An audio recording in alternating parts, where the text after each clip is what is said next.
प्रधानगी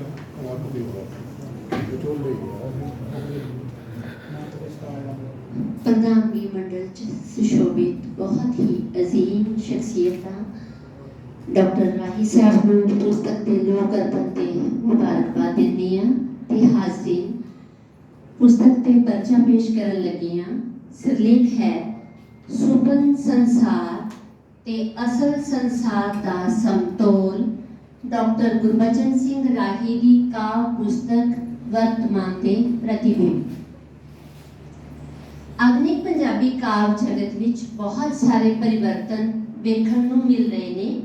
कलमकारां विशेष करके कवियां ने अपने निवेकले नज़रिए तो मानवी मानसिकता नूं नेड़ियों तक के उसका काव्यमई विश्लेषण किया है। आवाम दियां बहुपक्षी परिस्थितियां नूं बारीक बीनी नाल तक्कन ते जीवन विच प्राप्त बहुभांति कौड़े मिठे अनुभवां नूं कलमबद्ध करन वाले प्रसिद्ध विद्वान ते कवि डॉक्टर गुरबचन सिंह राही दी काव्य पुस्तक वर्तमान दे प्रतिबिंब मानवी जीवन की अजिही ही अक्कासी करती है अते पाठकी हिरदियां नूं डूंगी तरह मुतासिर करती है। इस तो पहला डॉक्टर राही दे 9 काव्य संग्रह मंजरे आम ते आ चुके हैं। यह पुस्तक राही जी दे वड्डे बेटे मनदीप सिंह नोबल नूं समर्पित है जो मिति 1 जून 2021 नूं परिवार नूं सदीवी विछोड़ा दे गए सन।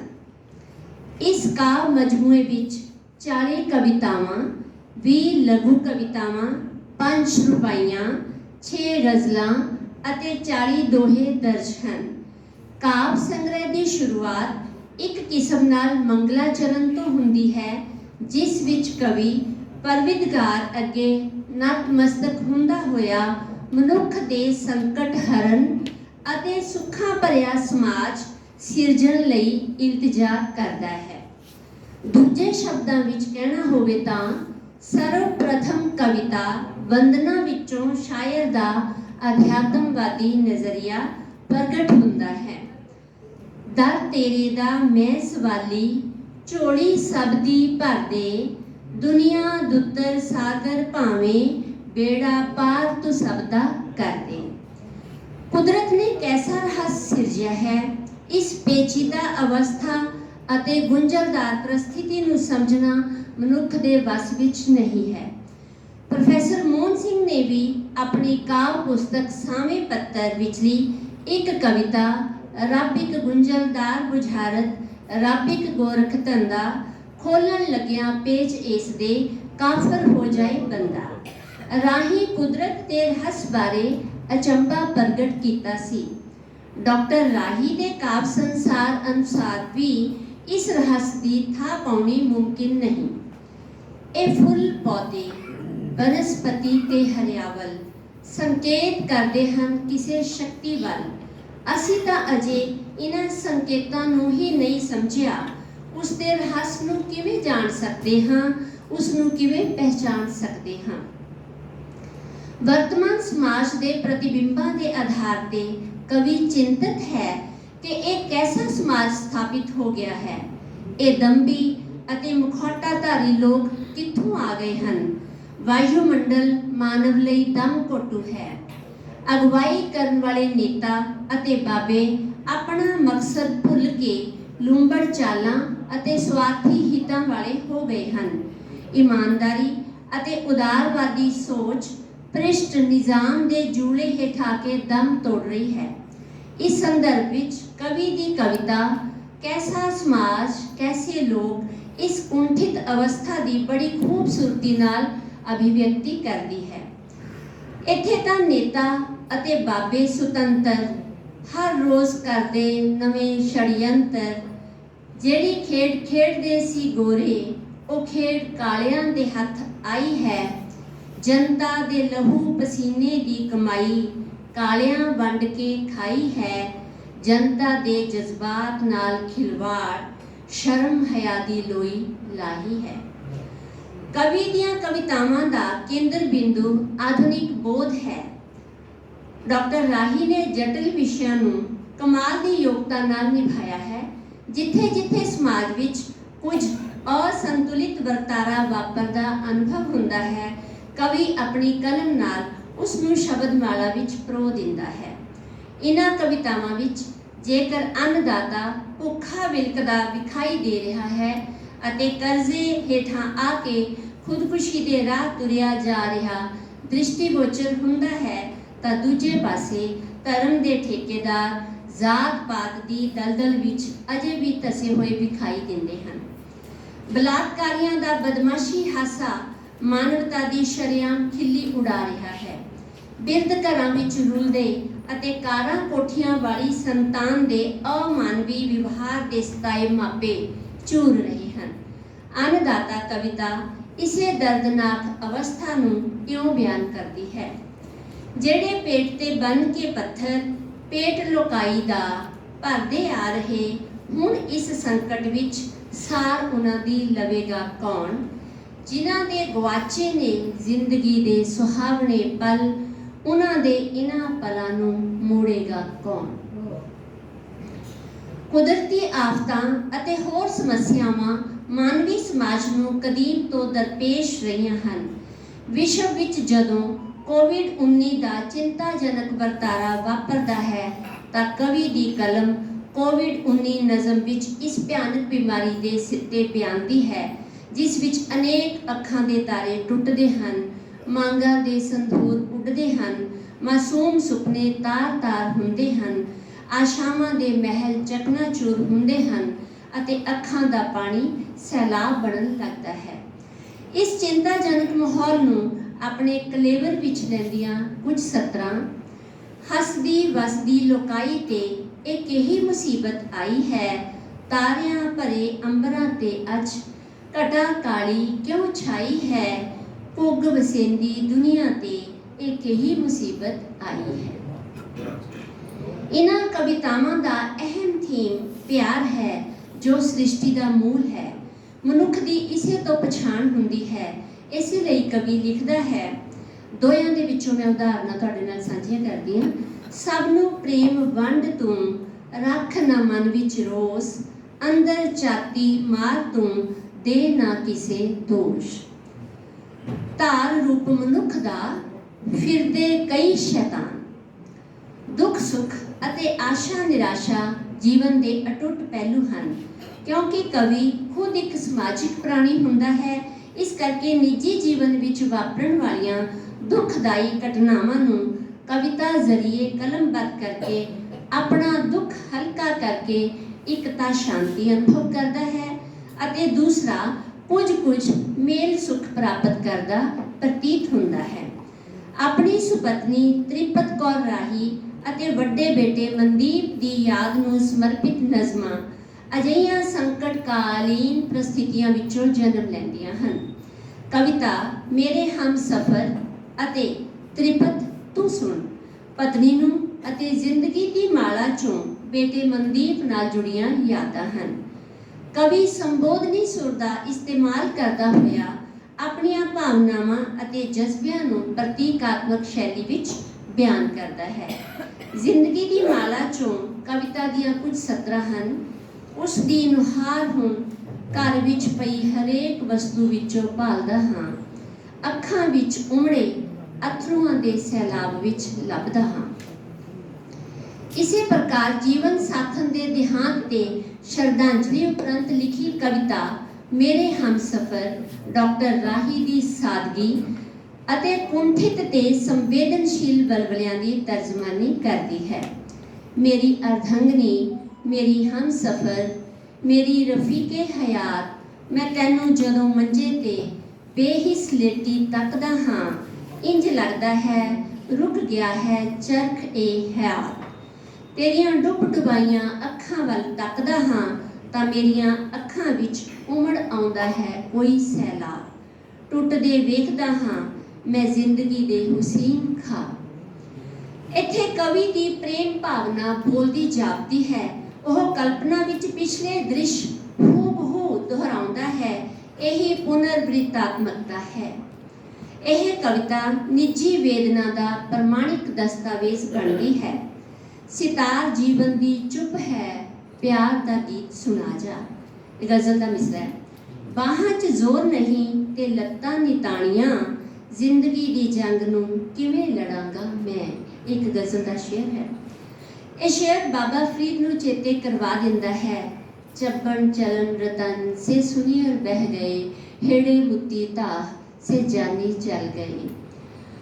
ਇਹ ਮਿਸਰੇ ਸਾਡੇ ਆਪਣੇ ਦਰਦਾਂ ਦੀ ਗਾਥਾ ਪ੍ਰਤੀਤ ਹੁੰਦੇ ਹਨ ਅਤੇ ਸਾਨੂੰ ਭਾਵੁਕ ਕਰ ਜਾਂਦੇ ਹਨ, ਪਰੰਤੂ ਦੁੱਖ ਭਰੇ ਜਜ਼ਬਿਆਂ ਵਿੱਚ ਲਿਪਤ ਇਹਨਾਂ ਨਜ਼ਮਾਂ ਤੇ ਗਜ਼ਲਾਂ ਤੋਂ ਇਹ ਅਰਥ ਕਦਾਚਿਤ ਨਹੀਂ ਲਿਆ ਜਾ ਸਕਦਾ ਕਿ ਡਾਕਟਰ ਗੁਰਬਚਨ ਸਿੰਘ ਰਾਹੀ ਦਾ ਜੀਵਨ ਪ੍ਰਤੀ ਨਜ਼ਰੀਆ ਉਦਾਸ ਹੈ ਜਾਂ ਭਾਂਜਵਾਦੀ ਹੈ। ਸਗੋਂ ਇਹਨਾਂ ਕਵਿਤਾਵਾਂ ਦਾ ਗਹਿਨ ਅਧਿਐਨ ਕਰਦਿਆਂ ਲੇਖਕ ਦੀ ਆਸ਼ਾਵਾਦੀ ਸੋਚ ਵਾਰ-ਵਾਰ ਉੱਭਰਦੀ ਵਿਖਾਈ ਦਿੰਦੀ ਹੈ। ਡਿੱਗ ਕੇ ਫਿਰ ਉੱਠਣ ਦੀ ਚੇਸ਼ਟਾ ਬਲਸ਼ੀਲ ਢੰਗ ਨਾਲ ਰੂਪਮਾਨ ਹੁੰਦੀ ਹੈ। ਕਵਿਤਾ ਆਸ ਮੇਰੀ ਇਸ ਕਥਨ ਦੀ ਤਰਜਮਾਨੀ ਕਰਦੀ ਹੈ। ਮੈਂ ਐਸਾ ਚਿਰਾਗ ਹਾਂ ਜਿਸ ਵਿੱਚੋਂ ਹੌਲੀ-ਹੌਲੀ ਤੇਲ ਭਾਵੇਂ ਮੁੱਕਦਾ ਜਾ ਰਿਹਾ ਹੈ, ਪਰ ਮੇਰੇ ਹੱਥਾਂ ਵਿੱਚ ਇਤਨੀ ਕੁਵਤ ਹੈ ਕਿ ਇਸ ਨੂੰ ਜਗਦਾ ਰੱਖਣ ਲਈ ਹੋਰ ਤੇਲ ਪਾਉਂਦਾ ਜਾ ਰਿਹਾ ਹਾਂ। ਅਜਿਹੇ ਹੀ ਭਾਵਾਂ ਅਤੇ ਵਿਚਾਰਾਂ ਵਾਲੀ ਇੱਕ ਹੋਰ ਕਵਿਤਾ ਮੈਂ ਛੱਪੜ ਨਹੀਂ ਹਾਂ ਦੀਆਂ ਸਤਰਾਂ ਦੇ ਨਮੂਨੇ ਤੁਹਾਡੇ ਸਨਮੁਖ ਹਨ। ਸੂਰਜ ਉਸੇ ਤਰ੍ਹਾਂ ਚੜ੍ਹਦਾ ਹੈ, ਚੰਨ ਉਸੇ ਤਰ੍ਹਾਂ ਚਮਕਦਾ ਹੈ, ਇਹ ਹਮੇਸ਼ਾ ਦੀ ਤਰ੍ਹਾਂ ਉਸੇ ਤਰ੍ਹਾਂ ਅਸਤ ਹੁੰਦੇ ਹਨ, ਉਸੇ ਤਰ੍ਹਾਂ ਉਦੈ ਹੁੰਦੇ ਹਨ। ਇਹੋ ਸੋਚ ਮੈਨੂੰ ਧਰਵਾਸ ਦਿੰਦੀ ਹੈ ਤੇ ਮੈਂ ਤਾਜ਼ਾ ਦਮ ਹੋ ਕੇ ਜ਼ਿੰਦਗੀ ਦੇ ਰਾਹ ਤੁਰ ਪੈਂਦਾ ਹਾਂ। ਮੈਂ ਛੱਪੜ ਨਹੀਂ ਹਾਂ, ਠਾਠਾਂ ਮਾਰਦਾ ਸ਼ੂਕ ਦਾ ਇੱਕ ਸਾਗਰ ਹਾਂ। ਮੈਂ ਅਜੇ ਹੋਰ ਤੁਰਨਾ ਹੈ, ਰੁਕਣਾ ਚੰਗਾ ਨਹੀਂ ਹੁੰਦਾ ਅਤੇ ਮੈਂ ਨਹੀਂ ਚਾਹੁੰਦਾ ਆਦਿ ਨਜ਼ਮਾਂ ਵੀ ਕਵੀ ਦੀ ਉਸਾਰੂ ਸੋਚ ਦੀ ਤਰਜਮਾਨੀ ਕਰਦੀਆਂ ਹਨ। ਇਸ ਸੰਗ੍ਰਹਿ ਵਿਚਲੀਆਂ ਲਘੂ ਕਵਿਤਾਵਾਂ ਪਾਠਕ ਦੇ ਅਨੁਭਵ, ਚੇਤਨਾ ਅਤੇ ਭਾਸ਼ਾ ਨੂੰ ਪ੍ਰਭਾਵਿਤ ਕਰਦੀਆਂ ਹੋਈਆਂ ਉਸ ਦੀਆਂ ਸੰਗੀ ਸਾਥੀ ਬਣ ਜਾਂਦੀਆਂ ਹਨ। ਇਉਂ ਇਹ ਆਪਣਾ ਵਿਸ਼ੇਸ਼ ਪ੍ਰਭਾਵ ਸਿਰਜਣ ਵਿੱਚ ਕਾਮਯਾਬ ਹਨ। ਇਹਨਾਂ ਕਵਿਤਾਵਾਂ ਨੂੰ ਕੋਈ ਵਿਸ਼ੇਸ਼ ਸਿਰਲੇਖ ਨਹੀਂ ਦਿੱਤਾ ਗਿਆ, ਸਗੋਂ ਕੁਝ ਬੰਦਾਂ ਦੇ ਰੂਪ ਵਿੱਚ ਕਾਵਕ ਜਜ਼ਬਿਆਂ ਰਾਹੀਂ ਵਰਤਮਾਨ ਪ੍ਰਸਥਿਤੀਆਂ ਨੂੰ ਉਜਾਗਰ ਕੀਤਾ ਗਿਆ ਹੈ। ਜਿਵੇਂ ਮੈਂ ਨਾ ਤਾਂ ਭਗਵਾਨ ਦੀ ਗੱਲ ਕਰਦਾ ਹਾਂ, ਨਾ ਹੀ ਮੈਂ ਸ਼ੈਤਾਨ ਦੀ ਗੱਲ ਕਰਦਾ ਹਾਂ, ਇਨਸਾਨਾਂ ਵਿੱਚ ਰਹਿੰਦਾ ਹਾਂ, ਇਨਸਾਨ ਦੀ ਗੱਲ ਕਰਦਾ ਹਾਂ। ਵਿਚਾਰ ਅਧੀਨ ਕਾਵਿ ਪਰਾਗੇ ਵਿੱਚ ਲਘੂ ਕਵਿਤਾਵਾਂ ਤੋਂ ਇਲਾਵਾ ਰੁਬਾਈਆਂ, ਗਜ਼ਲਾਂ ਅਤੇ ਦੋਹਿਆਂ ਦਾ ਰੰਗ ਵੀ ਸ਼ਾਮਲ ਹੈ। ਜੇਕਰ ਲਘੂ ਕਵਿਤਾਵਾਂ ਵਿੱਚੋਂ ਥੋੜੇ ਸ਼ਬਦਾਂ ਰਾਹੀਂ ਵੱਡੇ ਕਾਵਿਕ ਅਰਥਾਂ ਦਾ ਫੈਲਾਓ ਅਨੁਭਵ ਹੁੰਦਾ ਹੈ, ਤਾਂ ਰੁਬਾਈਆਂ ਵਿੱਚੋਂ ਜੀਵਨ ਦੀ ਵਾਸਤਵਿਕਤਾ ਦੇ ਦਰਸ਼ਨ ਹੁੰਦੇ ਹਨ। ਲੋਕ ਸਾਰੇ ਆਪਣੇ ਦਾਅ ਤੇ ਬੈਠੇ ਨੇ, ਚੋਰ ਉਚੱਕੇ ਰਲ ਕੇ ਰਾਹ 'ਚ ਬੈਠੇ ਨੇ, ਬਚ ਲੰਘ ਤੂੰ ਜ਼ਰਾ ਮੇਰੇ ਦੋਸਤਾ, ਫੰਦੇ ਕਈ ਤਰ੍ਹਾਂ ਦੇ ਸਭ ਲਗਾ ਕੇ ਬੈਠੇ ਨੇ। ਉਸ ਰੁਬਾਈ ਦੀ ਮਿਸਾਲ ਦੇਣੀ ਅਣਉਚਿਤ ਨਹੀਂ ਹੋਵੇਗੀ ਜਿਸ ਵਿੱਚੋਂ ਸੁਚੱਜੀ ਜੀਵਨ ਜਾਂਚ ਜਿਉਣ ਲਈ ਉਪਦੇਸ਼ਾਤਮਕ ਸੁਰ ਉੱਭਰਦੀ ਹੈ। ਗਮ ਦੀਆਂ ਛੱਲਾਂ ਨੂੰ ਵੇਖ, ਚਿਹਰੇ ਦਾ ਕੰਵਲ ਨਾ ਮੁਰਝਾ, ਜੀਵਨ ਖੇਡ ਹੱਸ ਕੇ ਖੇਡ, ਕੰਡਿਆਂ ਵਿੱਚ ਵੀ ਮੁਸਕਰਾ। ਕਹਿੰਦੇ ਨੇ ਸਬਰ ਦਾ ਫਲ ਹਮੇਸ਼ਾ ਹੁੰਦਾ ਹੈ ਮਿੱਠਾ, ਇਸ ਨੂੰ ਮਿੱਠਾ ਰਹਿਣ ਦੇ, ਐਵੇਂ ਕੌੜਾ ਨਾ ਬਣਾ। ਇਹਨਾਂ ਰਵਾਈਆਂ ਵਿੱਚੋਂ ਸੂਫੀਆਨਾ ਅਤੇ ਅਧਿਆਤਮਵਾਦੀ ਛੂਹਾਂ ਵੀ ਅਨੁਭਵ ਹੁੰਦੀਆਂ ਹਨ। ਇਸ ਸੰਗ੍ਰਹਿ ਵਿੱਚ ਛੋਟੀ ਬਹਿਰ ਦੀਆਂ ਗਜ਼ਲਾਂ ਵੀ ਹਨ। ਇਹਨਾਂ ਗਜ਼ਲਾਂ ਦਾ ਬੁਨਿਆਦੀ ਮਕਸਦ ਨਿਰਾਸਤਾ ਨੂੰ ਉਮੀਦ ਵਿੱਚ, ਖਿਜ਼ਾ ਨੂੰ ਬਹਾਰ ਵਿੱਚ, ਕਾਲੀ ਰਾਤ ਨੂੰ ਚਾਨਣ ਵਿੱਚ, ਬੇਰੁਖੀ ਨੂੰ ਹਾਸੇ ਤੇ ਖੁਸ਼ਹਾਲੀ ਵਿੱਚ ਪਰਿਵਰਤਿਤ ਕਰਨ ਦੇ ਸੁਨੇਹਿਆਂ ਦਾ ਇਜ਼ਹਾਰ ਹੁੰਦਾ ਹੈ।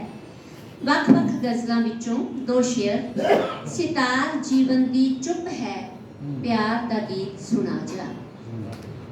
ਇੱਕ ਹੋਰ, ਮੰਜ਼ਿਲ ਨੂੰ ਪਛਾਣ ਰਾਹੀ, ਕਦਮ ਵਧਾ ਅੱਗੇ, ਐਵੇਂ ਬੁਜ਼ਦਿਲਾਂ ਵਾਂਗ ਘਬਰਾਉਂਦਾ ਹੈ ਕਿਉਂ। ਦੋਹਾਂ ਵਿਚਲੀ ਭਾਵਨਾਤਮਕ ਸੁਰ ਵੀ ਮਾਨਵੀ ਜ਼ਿੰਦਗੀ ਨੂੰ ਜਿਉਣ ਜੋਗਾ ਬਣਾਉਂਦੀ ਹੈ। हक्कां दे सब झगड़े फर्ज दी पहचान नहीं, आदमी अनेक दिखे दिसदा एक इंसान नहीं। इन्हां दोयां विचों भ्रिष्ट राजनीति, मजलूमां दे हक्कां उपर डाका ਅਤੇ ਲੱਚਰਤਾ ਪ੍ਰਤੀ ਨਵੀਂ ਪੀੜ੍ਹੀ ਦਾ ਵੱਧ ਰਿਹਾ ਰੁਝਾਨ ਆਦਿ ਅਨੇਕ ਪੱਖ ਉਜਾਗਰ ਹੁੰਦੇ ਹਨ। ਕਾਵਿ ਸ਼ੈਲੀ ਦੇ ਪੱਖ ਤੋਂ ਚਰਚਾ ਕੀਤੀ ਜਾਵੇ ਤਾਂ ਡਾਕਟਰ ਗੁਰਬਚਨ ਸਿੰਘ ਰਾਹੀ ਨੇ ਆਪਣੇ ਅਨੁਭਵ ਦੀ ਚਾਸ਼ਨੀ ਨਾਲ ਇਸ ਕਵਿਤਾ ਨੂੰ ਪੜ੍ਹਨ ਯੋਗ ਅਤੇ ਮਾਨਣ ਯੋਗ ਬਣਾ ਦਿੱਤਾ ਹੈ। ਇਸ ਵਿਚਲੇ ਰਾਗਾਤਮਕ ਗੁਣ ਪਾਠਕ ਤੇ ਪ੍ਰਭਾਵ ਉਤਪਾਦਕਤਾ ਵਾਲੀ ਸ਼ਕਤੀ ਰੱਖਦੇ ਹਨ। ਇਹ ਕਾਵਿ ਕਿਰਤ ਆਤਮ ਪ੍ਰਗਟਾਵੇ ਦੇ ਨਾਲ ਪਾਠਕ ਵਿੱਚ ਹੁਲਾਸ ਪੈਦਾ ਕਰਨ ਅਤੇ ਠੀਕ ਭਾਂਤ ਸੰਚਾਰਿਤ ਹੋਣ ਦੀ ਯੋਗਤਾ ਰੱਖਦੀ ਹੈ।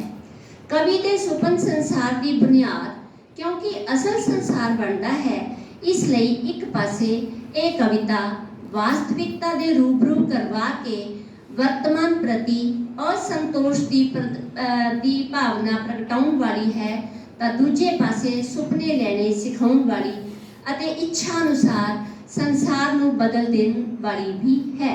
ਇਹ ਚੰਗੀ ਕਵਿਤਾ ਦਾ ਗੁਣ ਹੁੰਦਾ ਹੈ। ਇਸ ਕ੍ਰਿਤ ਵਿੱਚੋਂ ਜਗ੍ਹਾ ਜਗ੍ਹਾ ਨੇਤਰ ਚਿੱਤਰ, ਸ਼ਬਦ ਚਿੱਤਰ, ਛੋਹ ਚਿੱਤਰ ਅਤੇ ਗਤੀ ਚਿੱਤਰ ਪ੍ਰਕਾਸ਼ਮਾਨ ਹੁੰਦੇ ਹਨ। ਕਵੀ ਲਿਖਦਾ ਹੈ, ਘੋੜੀ ਚੜਿਆ ਚੰਨ ਦਿਸਦਾ ਨਾਲ ਤਾਰਿਆਂ ਦੀ ਬਰਾਤ ਹੈ। ਕਵੀ ਦੀ ਪ੍ਰਤਿਭਾ ਅਸਧਾਰਨ ਪ੍ਰਕਾਰ ਦੀ ਕਲਪਨਾ ਹੈ।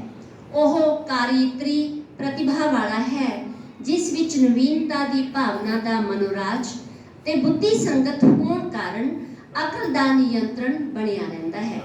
ਨਤੀਜਤਨ ਪ੍ਰਸਾਦ ਗੁਣ ਦਾ ਅਭਾਵ ਨਹੀਂ ਰਹਿੰਦਾ, ਯਾਦਾਂ ਅਤੇ ਇੱਛਾਵਾਂ ਦਾ ਮੇਲ ਰਹਿੰਦਾ ਹੈ।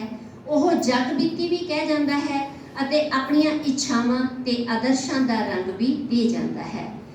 ਕਵੀ ਨੇ ਸੰਬੋਧਨੀ ਅਤੇ ਵਿਅੰਗ ਜੁਗਤ ਦਾ ਬੜੀ ਬਖੂਬੀ ਇਸਤੇਮਾਲ ਕੀਤਾ ਹੈ। ਲੇਖਕ ਬਰਾਦਰੀ ਨੂੰ ਵੀ ਕਵੀ ਆੜੇ ਹੱਥੀ ਲੈਂਦਾ ਹੈ ਅਤੇ ਦੱਸਦਾ ਹੈ ਕਿ ਜੇਕਰ ਸਮਾਜ ਦੇ ਰਾਹ ਦਸੇਰੇ ਹੀ ਭਟਕਣ ਲੱਗ ਪਏ ਤਾਂ ਨਵੀਂ ਪੀੜ੍ਹੀ ਦੇ ਰੌਸ਼ਨ ਭਵਿੱਖ ਦੀ ਕਿਵੇਂ ਆਸ ਕੀਤੀ ਜਾ ਸਕਦੀ ਹੈ। ਵਿਅੰਗਮਈ ਪਸਾਰ ਵਾਲੀ ਇੱਕ ਕਵਿਤਾ ਵਿਚਾਰਨ ਵਾਲੀ ਗੱਲ ਦੀਆਂ ਕੁਝ ਸਤਰਾਂ ਉਦਾਹਰਨ ਲੇਖਕ ਦੀ ਕਹਿਣੀ ਤੇ ਕਥਨੀ ਦਾ ਅੰਤਰ ਜਿਹੜੀਆਂ ਨੇ ਉਹ ਸਪਸ਼ਟ ਤੌਰ ਤੇ ਦਰਸਾ ਦਿੰਦੀਆਂ ਨੇ। ਯਾਰਾਂ ਦੀ ਮਹਿਫਿਲ ਸਜੀ ਹੈ, ਸਾਹਿਤਕਾਰਾਂ ਦੀ ਮਹਿਫਿਲ ਸਜੀ ਹੈ, ਮਾਂ ਬੋਲੀ ਦੇ ਗਮਖਾਰਾਂ ਦੀ ਮਹਿਫਿਲ ਹੈ, ਇਹ ਚਰਚਾ ਹੋ ਰਹੀ ਹੈ। ਮਾਂ ਬੋਲੀ ਦੇ ਸਤਿਕਾਰ ਦੀ, ਵਿਕਾਸ ਦੀ ਸਭ ਨਿਗਲੇ ਝੂਠੇ ਤੇ ਪਖੰਡੀ ਨੇ ਸਾਰੇ। ਇਹ ਆਪ ਤਾਂ ਵਿਦਿਆਰਥੀ ਹੁੰਦੇ ਸਮੇਂ ਇਮਤਿਹਾਨਾਂ ਦੇ ਦਿਨਾਂ ਵਿੱਚ ਮਾਂ ਬੋਲੀ 'ਚ ਲਿਖੀਆਂ ਪੁਸਤਕਾਂ ਫਾੜ ਕੇ ਸੁੱਟ ਆਉਂਦੇ ਸਨ, ਪਿਸ਼ਾਬ ਦੇ ਢੋਲ ਵਿੱਚ ਜਾਂ ਬਾਥਰੂਮਾਂ ਵਿੱਚ। ਕਵੀ ਦਾ ਬਹੁਭਾਸ਼ਾਈ ਅਨੁਭਵ ਇਸ ਸੰਗ੍ਰਹਿ ਦੇ ਜ਼ਰੀਏ ਨਿਵੇਕਲੇ ਢੰਗ ਨਾਲ ਨਿਰੂਪਿਤ ਹੁੰਦਾ ਹੈ।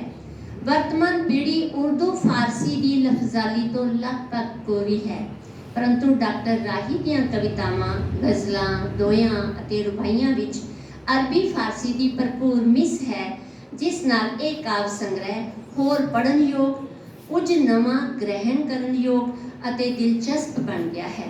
ਇਸ ਪ੍ਰਸੰਗ ਵਿੱਚ ਅਬਰੇ ਨੌ, ਅਸਾਸਾ, ਹਕੀਕਤ, ਸਯਾਦ, ਚਰਖੇ ਹਯਾਤ, ਜੰਨਤ, ਜ਼ਰਾ ਹੋਰ ਬਹੁਤ ਸਾਰੇ ਸ਼ਬਦ ਮੈਂ ਤੁਹਾਡੇ ਨਾਲ ਸਾਂਝੇ ਕਰ ਸਕਦੀ ਹਾਂ, ਪਰ ਮੈਨੂੰ ਅੱਛਾ ਲੱਗਿਆ ਕਿਉਂਕਿ ਮੇਰੀ ਆਪਣੀ ਉਰਦੂ ਫਾਰਸੀ ਦੇ ਵਿੱਚ ਥੋੜੀ ਦਿਲਚਸਪੀ ਹੈ, ਤਾਂ ਬਹੁਤ ਸਾਰੇ ਨਵੇਂ ਸ਼ਬਦ ਜਿਨ੍ਹਾਂ ਦੇ ਅਰਥ ਦੇਖਣ ਲਈ ਮੈਨੂੰ ਫਾਰਸੀ ਪੰਜਾਬੀ ਕੋਸ਼ ਦੇਖਣਾ ਪਿਆ ਤੇ ਮੇਰੀ ਸ਼ਬਦਾਵਲੀ ਦੇ ਵਿੱਚ ਹੋਰ ਵਾਧਾ ਹੋਇਆ ਤੇ ਮੈਨੂੰ ਅੱਛਾ ਲੱਗਿਆ ਸਰ। ਕੁੱਲ ਮਿਲਾ ਕੇ ਬਹੁ ਵਿਧਾਈ ਅਦੀਬ ਡਾਕਟਰ ਰਾਹੀ ਨੂੰ ਤਪੱਸਿਆ ਰੂਪ ਵਿੱਚ ਸਾਹਿਤ ਦਾ ਫਲ ਪ੍ਰਾਪਤ ਹੋਇਆ ਹੈ। ਉਸ ਦਾ ਇਹ ਕਾਵਿ ਸੰਗ੍ਰਹਿ ਨਿਰਾਸ਼ਾ ਦੇ ਦੌਰ ਵਿੱਚ ਉਮੀਦ ਦੀ ਕਿਰਨ ਜਗਾਉਂਦਾ ਹੈ, ਪ੍ਰਤੱਖ ਜੀਵਨ ਯਥਾਰਥ ਤੋਂ ਪਰਿਚਿਤ ਕਰਵਾਉਂਦਾ ਹੋਇਆ ਹੱਕ, ਸੱਚ ਅਤੇ ਮਜ਼ਲੂਮਾਂ ਦੀ ਧਿਰ ਬਣਦਾ ਹੈ, ਭ੍ਰਿਸ਼ਟ ਨਿਜ਼ਾਮ ਨੂੰ ਭੰਡਦਾ ਹੈ ਅਤੇ ਇੱਕ ਸੰਤੁਲਿਤ ਤੇ ਸਾਮਾ ਪੱਧਰਾ ਮਨੁੱਖੀ ਸਮਾਜ ਦਾ ਨਿਰਮਾਣ ਕਰਨ ਦੀ ਪ੍ਰੇਰਨਾ ਦਿੰਦਾ ਹੈ। ਇਹ ਪੁਸਤਕ ਪੰਜਾਬੀ ਸ਼ਾਇਰੀ ਵਿੱਚ ਇੱਕ ਠੋਸ ਅਤੇ ਯਾਦਗਾਰੀ ਵਾਧਾ ਹੈ। ਮੈਂ ਡਾਕਟਰ ਰਾਹੀ ਨੂੰ ਇਸ ਖੂਬਸੂਰਤ ਕਾਵਿ ਮਜਮੂਏ ਦੀ ਸਿਰਜਣਾ ਲਈ ਤੇ ਇਸ ਦੇ ਲੋਕ ਅਰਪਣ ਲਈ ਇੱਕ ਵਾਰ ਫਿਰ ਮੁਬਾਰਕਬਾਦ ਦਿੰਦੀ ਹਾਂ। ਸਭਾ ਦਾ ਧੰਨਵਾਦ ਕਰਦੀ ਹਾਂ ਜਿਨ੍ਹਾਂ ਨੇ ਮੈਨੂੰ ਮੌਕਾ ਦਿੱਤਾ। ਤੇ ਬਹੁਤ ਸਾਰੀਆਂ ਗੁਸਤਾਖੀਆਂ ਕਮੀਆਂ ਰਹਿ ਗਈਆਂ ਹੋਣਗੀਆਂ, ਸਮਾਂ ਕਿਉਂਕਿ 1-2 ਦਿਨ ਦਾ ਹੀ ਸੀ ਸਰ। ਤੇ ਬਹੁਤ ਬਹੁਤ ਸਭ ਦਾ ਸ਼ੁਕਰੀਆ, ਤੁਸੀਂ ਧਿਆਨ ਨਾਲ ਸੁਣਿਆ।